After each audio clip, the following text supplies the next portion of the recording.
Hi everybody, a massive well done, massive congratulations for getting through paper one.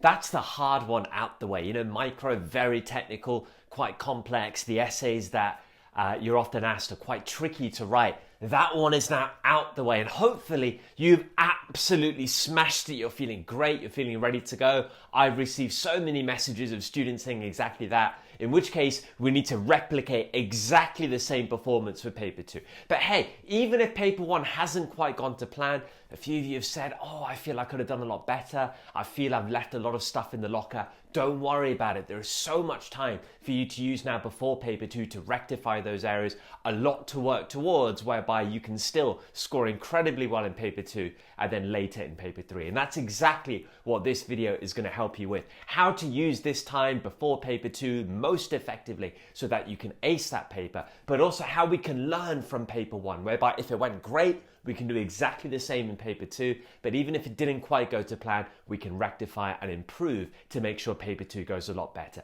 Let's dive straight in. The most important thing to do in this time before paper two is to become a master of the content. Content mastery is the most important thing in economics. We've seen that in paper one, right? The wide variety of questions you can get, the way the essays can be worded is tricky. So content mastery is the most important. You need to make sure every single part of the specification relevant for paper two, you are ticking off. You are revising in high level detail so that no matter what the question might be that comes your way in paper two, if it's short answer questions, if it's an essay question, you're ready to go. You feel you can answer it. It's a genuine chance for you to score the high marks. So if you haven't already, download that specification and make sure you're ticking off every single point in there. But your revision has to be active. You want to be recalling this information so that it retains in your mind, so that you know you can answer exam questions from it. To test that, the best thing to do is to practice past paper questions. Start with short questions, multiple choice if relevant for you. If not, short answer questions are a great way to test that your revision notes are perfect, that your mastery is there, that your memory recall is there. But then, essay plan, a wide variety of essays. Cover lots of different topic areas in the course and see whether those points are coming easily to you. Can you analyze easily? Can you come up with evaluation points easily and develop them? Can you come up with points for a final judgment very easily? Then you know that the content you're revising is easily coming into your mind to answer a wide variety of different essay areas. So that's what you need to do. Content mastery first, past paper questions second. Do that over and over again per topic area. Great start. Then, just like in paper one, you need to be weighing up your diagrams. Diagrams are amazing in micro exams. They're equally amazing in macro exams for your paper two. But in your revision, when you're drawing diagrams, write down, where can I use this diagram? What can this diagram illustrate? Is it great in analysis of something? Is it great for evaluation of something? Write down exactly how you're going to use this diagram. Great way to revise diagrams. Also know that I have in my revision for 2025 exams playlist, 2 incredible videos about power diagrams that you can use in paper 2. You've watched the micro videos, make sure you've watched these macro ones as well. They can push you to a very, very high level. But regardless, know your diagrams well, revise them smartly so that it's instinct. You're writing a paragraph and instinct comes into your mind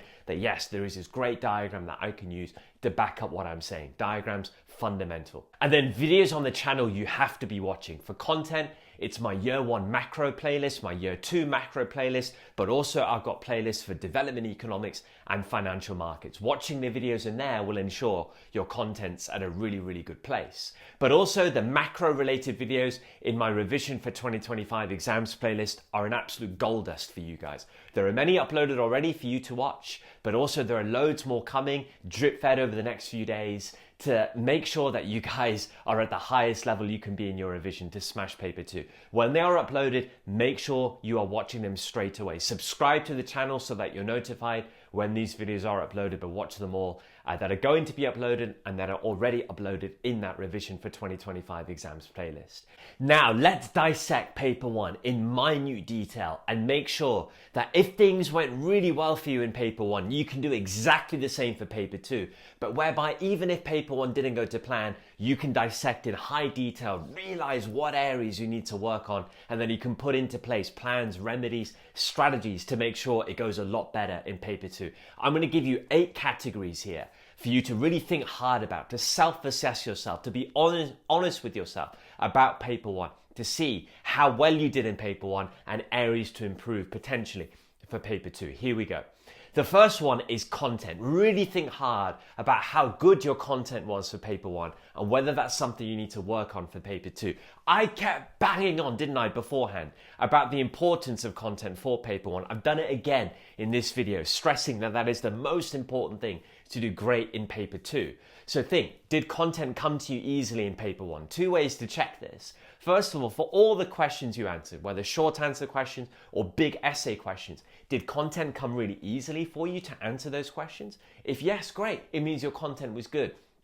But if you panicked at any stage, or if you have to sit there and really think hard for content to come to you, it means your content wasn't quite as sharp as it should have been. But the second way to think of it is, for the essays that you didn't choose, if you had to do those, would you have been okay writing those essays? If yes, again, your content was in a great place. If no, though, certain questions scared you, worried you, it means there were content gaps for paper 1. You don't want that to happen for paper 2. Make sure all your content is solid so that none of those issues may arise in paper 2 for you. Second thing, time management. How good was your time management? Did you complete the paper in time, no problem at all? Did all the essays you were writing fit with the time management strategies you had?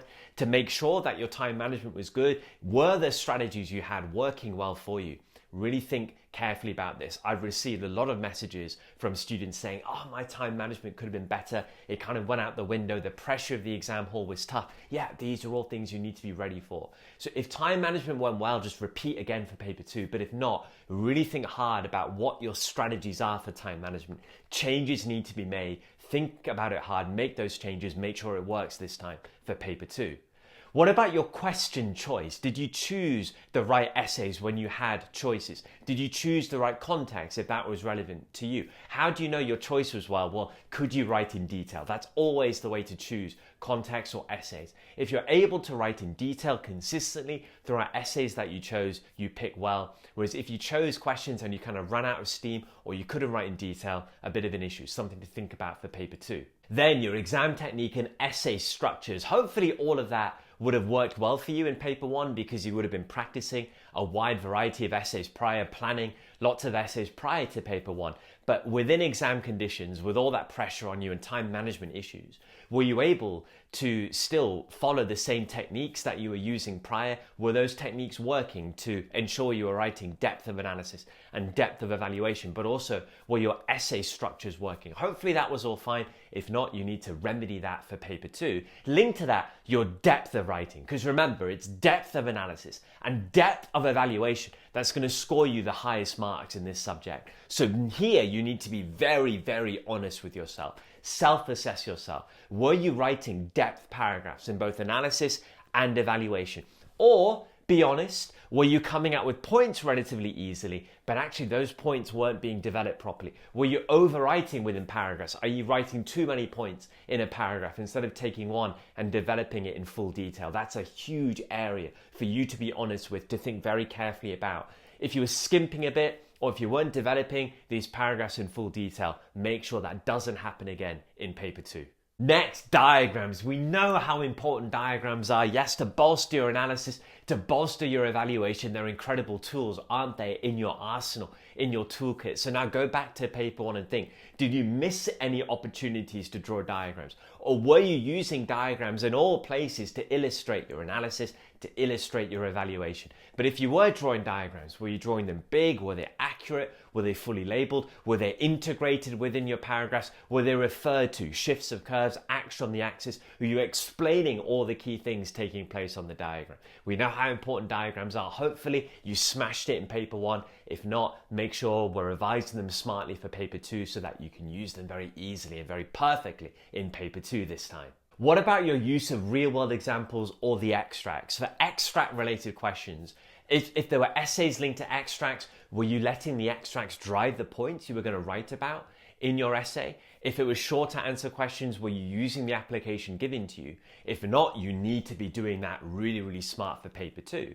But for essays that were linked to your own real-world examples, did you have your own real-world examples? Did they come easily for you? Were you using them to back up your analysis and evaluation in every single paragraph you were writing? A big area to think about there.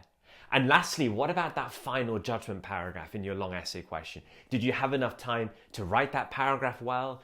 Were you able to elaborate on the points that you were weighing up there? These are all things to think about because we know how important that final paragraph is. So make sure in paper 2 that you have enough time to write it and that you develop the points you're writing in there as well. So there you have it, guys, how to use the time left before paper 2 to revise really effectively, but also how to make sure that you're learning from paper 1 to make sure we ace paper 2 together.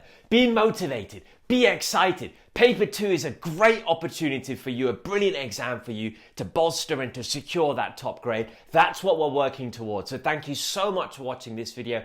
Get into the revision for 2025 exams playlist. Watch a lot more videos that are going to be uploaded soon. I can't wait to see you in those. Thanks for watching this one.